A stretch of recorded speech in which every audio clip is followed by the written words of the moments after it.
So I live in a place where there's really not very many sports card shows. There's nothing local, even though I live in a pretty sizable town of about almost 200,000 people. The nearest one is about a 2.5 hour drive north of me. But recently there was a flea market. Now actually, when I first walked in, the very first booth I saw was a sports card booth. And I started looking through that and immediately got extremely discouraged because the prices were ridiculous. I mean, there was tons of cards in there that, $5 cards that were listed at $25, this sort of thing. So I looked through a handful and I was like, this is terrible. Is it, if I find sports cards here, is this what it's going to be? So I kept looking around, found a lot of like random cool junk and vintage stuff. And my kids found some stuff they liked. But eventually I was finding a few other booths that had some sports cards, some that only had sports cards.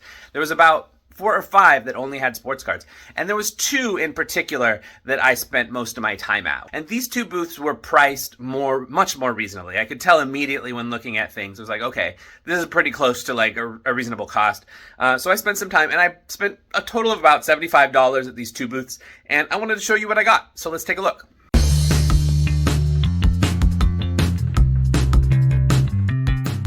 All right, as I'm going through these, I didn't actually pay the full sticker price because I had, this is a stack of about this many cards I bought from 2 different places. So I had negotiated a deal for each of them. So it was $75 for this whole stack. I'm going to guess, just based on the deal I got off, a lot of the times the price you could probably take maybe about 15% off of what I have here. So, so for example, this one was probably about $5-ish when you calculate it in. So I thought this was a good deal. $5 for a 94/95 Flair Michael Jordan card. Love that card. I'm pretty sure it goes for $10 to $15 at least normally. So that was a good deal. This was probably a $7 card, $6.50 card, something like that. Love these Scoring Kings cards. I've thought about putting together the full set besides the Jordan one just because they're so cool, but I don't know if I will or not. This was like $1.50 for a Jerry Lucas card. It's probably $2.50. For being a Hall of Famer, his cards are some of the cheapest among Hall of Famer cards. This is pretty cool. Ernie Banks card. Is this 62, I believe? This is not my favorite set, but that's a really cool card. I got this one for the PC. I don't have any like older Ernie Banks cards, and I really like this one. So I'm going to keep that one. This one I probably am going to keep as well, although I might already own it. I have to check, but I like Larry Doby. Very cool. He was the first African-American in the American League. Hank Aaron card for like $3. Shohei Ohtani card for like $3. It's in this one touch that's probably like $1.50 itself, so I thought that was probably worth it. I didn't look up comps as I was doing this. I was just like, I think it's probably a good deal. So I think that batch I just showed you, I think that was from the second person. I bought all of those from one. And then this batch here was all from one person. It was more like a dollar box sort of thing. So each of these cards you'll probably see about a $2 on here. So they were probably $1.50 a piece-ish when you calculate it in. I got these ones thinking, I'm kind of putting together a little bit of a stack of cards that I think would do well in if I was to eventually do some like live auctions on Whatnot, maybe $2 starting prices on Whatnot and have some cards. I'm starting to pull together some things that I think would do well that just kind of like have that cool looking factor to it. So this is one of those, Justin Herbert. It's actually from Eugene here. Where I am. This is a silver Patrick Mahomes. Shohei Ohtani. It's from Panini, but it's a parallel. Josh Allen. These ones, some of these say like $4 on it, but this was actually all part of a box that said $2 per card. And then, I got a discount because I bought a whole bunch of them. So that's another one that I thought would be good at the Whatnot type of thing. There's another Josh Allen Dominators. Looks kind of cool. This is this die cut rookie. Not numbered, but cool looking die cut. Cam Newton, numbered out of 99. Honors. Second year, but numbered out of 99. I got this one just because it was a patch card, numbered out of 299 for like $1.50. So it's like, okay, give it a try. Draft picks. Now, I wasn't sure if this one was like a stained glass or something. It doesn't say stained glass on the back. And I don't know the collegiate draft pick from Prison Football very well, but it looks so similar to something like a stained glass, so I decided to give it a try. This is a Tom Brady, some sort of die cut. Can't go wrong for $1.50 for something like that. Ken Griffey Jr.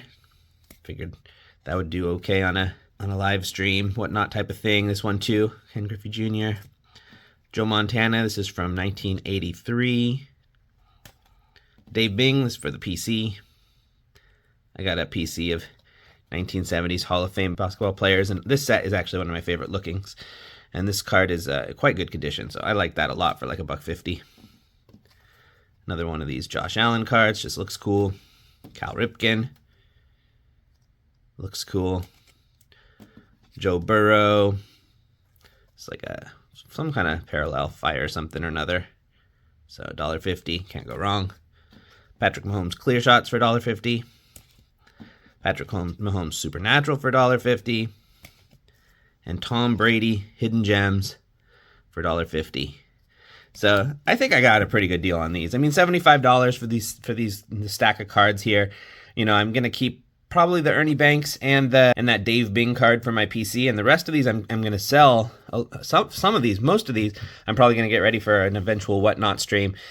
I might make a video about that eventually, just what I'm thinking about for that. I even have an order of cards coming in from ComC, where a lot of the purchases I made are kind of lower end cards that I just want to try to see how they do on a Whatnot stream. Whatnot stream is it's a different type of marketplace, so I just want to kind of see what it's like if I put some effort into it a little bit. So eventually, I'm not rushing into that. I'm just kind of collecting and cataloging some things to get myself ready, and then eventually I'll do it. But anyway, this was fun. I really enjoyed having this experience, even though it's like going to a card show with 2 booths is what it feels like. Maybe there was 5 booths at the entire place that had sports cards, but only 2 that were worth spending any time at.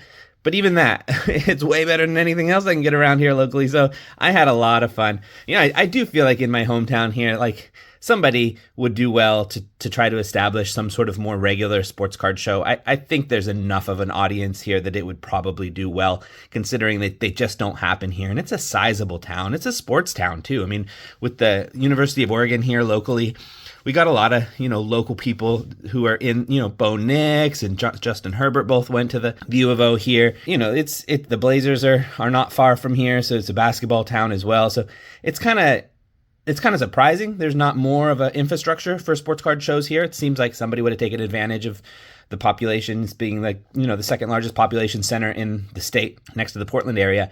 I'm surprised there's not, but this was a great experience. So hope you enjoyed the video. See you in the next one. Peace.